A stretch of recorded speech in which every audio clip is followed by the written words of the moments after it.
ध्यान, मेडिटेशन। ध्यान के बारे में बहुत सारे ऋषि मुनियों ने बताया है। प्राचीन काल से चला आ रहा है। परमात्मा को प्राप्त करने का एकमात्र साधन है। आप सभी जानते हैं, आप कोई भी ग्रंथ उठाकर देख लीजिए, सब में ध्यान की चर्चा आपको मिल जाएगी। मैं ध्यान की कोई नई परिभाषा नहीं बता रही हूँ और मैं बता भी नहीं सकती। मैं क्या, कोई भी नहीं बता सकता। एक छोटे से बच्चे को जब हम पढ़ाना शुरू करते हैं तो हमारा एकमात्र उद्देश्य होता है उसका सर्वांगीण विकास करना। वैसे ही ध्यान है।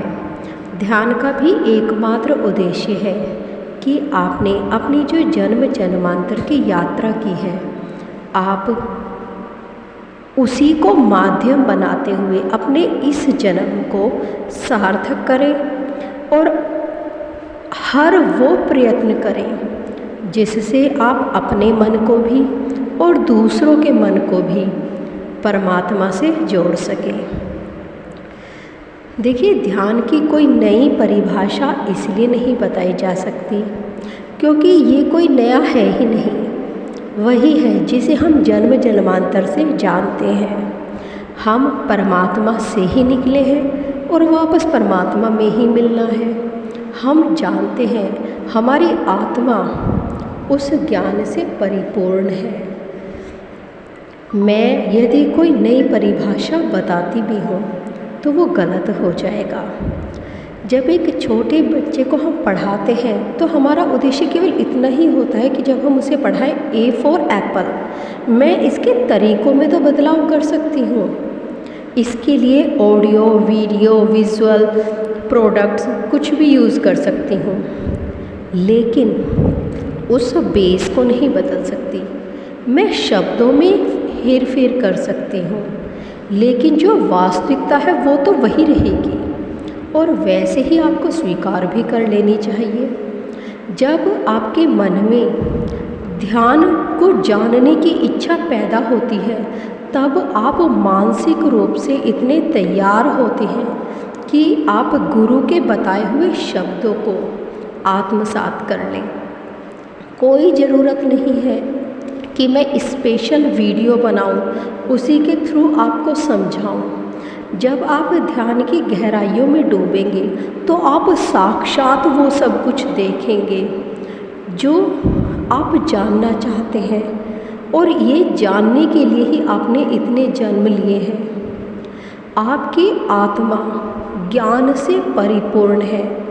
आपको केवल शरीर और आत्मा दोनों को एक करना है। जब तक आप शरीर से जुड़े हुए हैं, आत्मा से दूर है। लेकिन जिस दिन आप अपने आत्मबोध को प्राप्त कर लेते हैं, उस दिन सबसे पहले आपका शरीर ही आत्मा के प्रकाश से प्रकाशित होता है और उसके बाद वो ज्ञान का प्रकाश चारों ओर फैलता है। आपके आसपास की आत्माओं को आपको बताने की ज़रूरत नहीं है कि आपको ज्ञान की प्राप्ति हो गई है।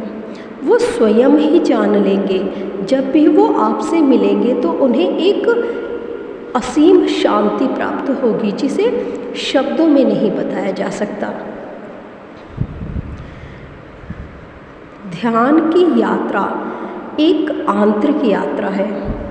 जब तक आप बाहरी चीज़ों में लिप्त हैं, आप सत्यता को नहीं जान सकते। ग्रंथों में बिल्कुल सत्य बात लिखी हुई है, लेकिन जब तक आप परमात्मा से कनेक्ट नहीं हो जाते तब तक आप उनके अर्थों को समझ ही नहीं पाते। देखिए, मेरा केवल एकमात्र उद्देश्य है कि ग्रंथों में लिखी हुई गूढ़ बातों को मैं आप तक पहुंचाऊं सरल तरीके से, ताकि आप भी उन्हें समझें और उसके बाद आपके अंदर भी इच्छा जागृत हो कि आप परमपिता परमात्मा से जुड़ें। हमारा ये जन्म या फिर हमारे पुराने सारे जन्म हमने केवल इस शरीर की पूर्ति में ही लगा दिए हैं। कुछ अच्छे कर्म किए, कुछ बुरे कर्म किए। इसीलिए आज तक यहाँ आवागमन के चक्र में हम फंसे हुए हैं। लेकिन कहते हैं मानव जन्म सबसे ज़्यादा उत्तम है, क्योंकि यहाँ पर हम अपनी बुद्धि का भी प्रयोग करते हैं। अंधविश्वास और विश्वास दोनों में ज़्यादा अंतर नहीं है। जब हम किसी भी बात को अपनी बुद्धि के द्वारा परख लेते हैं, अपनी बुद्धि के द्वारा परखेंगे, दूसरे की बुद्धि के द्वारा नहीं। आज तक दूसरों ने जो ज्ञान दिया है उसके द्वारा यदि आप किसी चीज़ को परखेंगे तो आप कभी भी सोर्स ऑफ एनर्जी तक नहीं पहुंच पाएंगे।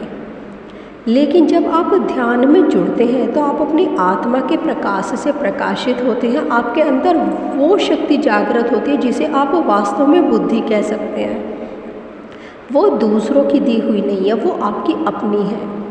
उस वक्त आप जब किसी भी बात को सुनेंगे या किसी भी व्यक्ति से मिलेंगे तो आप उसकी सत्यता अपने आप ही जान लेंगे। उसकी सत्यता उसके शब्दों में नहीं है, उसकी सत्यता आपके अंदर है। आप खुद ही जान लेंगे कि ये व्यक्ति सच बोल रहा है या झूठ बोल रहा है। आप यकीन नहीं करेंगे, जब कोई व्यक्ति मेरे सामने आता है तो कई बार ऐसा होता है मुझे खुद ही पता चल जाता है कि इसके शरीर में ये बीमारियां हैं। कई बार तो मेरे सामने ऐसे दृश्य आ जाते हैं जो उसकी वास्तविकता बता देते हैं। आपको भी उसी चरम स्थान पर पहुंचना है। देखिए, आज तक आपने ये सुना जरूर है कि परमात्मा का प्रकाश कण कण में है। कोई कह देता है कि परमात्मा कण कण में नहीं है। ये दोनों ही परिभाषाएं दूसरों की दी हुई हैं। जिस दिन आप इसे अनुभव के तौर पर जानेंगे तो इन दोनों परिभाषाओं के डिफरेंस को आप ही दूर करेंगे, और वो जो डिफरेंस होगा वास्तव में वही सत्य होगा। जिस दिन आपकी आत्मा के प्रकाश से आपका शरीर प्रकाशित हो जाएगा और उसी प्रकाश से आपका आसपास का वातावरण भी प्रकाशित हो जाएगा, आप देखेंगे एक अलग ही प्रकाश जो आपकी आंखों के सामने ही नाचता हुआ प्रतीत होगा। आपको कहीं दूर जाने की ज़रूरत नहीं है अब आनंद की अनुभूति के लिए। आप एक स्थान पर बैठकर भी उस परमानंद को प्राप्त कर सकते हैं। जरूरी नहीं पवित्र स्थान प्रयाग या काशी ही है। आप जिस स्थान पर बैठ जाएंगे वही सबसे पवित्र स्थान हो जाएगा। आप जिस भी विषय के बारे में चाहेंगे उस विषय के बारे में गूढ़ रहस्यों को आप जान लेंगे। आपका बोला गया हर एक शब्द ही मंत्र बन जाएगा। मैं ध्यान की कोई नई विधि नहीं बता रही हूँ, लेकिन आज मैं फर्स्ट डे जो आपसे कह रही हूँ उस पर आप ध्यान से सुनना। देखिए, आज तक हमने हमेशा ये जानने की कोशिश की शिव कौन है, ब्रह्मा कौन है, नारायण कौन है, और इन्हें ग्रंथों से जाना भी है। इनकी एक प्रतिमा हमने अपने मन के अंदर बनाकर रख ली है, वही हमें चित्रों में भी दिखाई जाती है। उसी के लिए हम हर स्थान पर, धार्मिक स्थान पर भी जाते हैं। बिल्कुल सही है, लेकिन क्या ये सब सिर्फ इसी एक वेशभूषा तक सीमित है? नहीं है। ये सब केवल इसी एक रूप तक सीमित नहीं है, ये सब कण कण में विद्यमान है। मैं कहूँगी आपके शरीर की हर कोशिका तक विद्यमान है।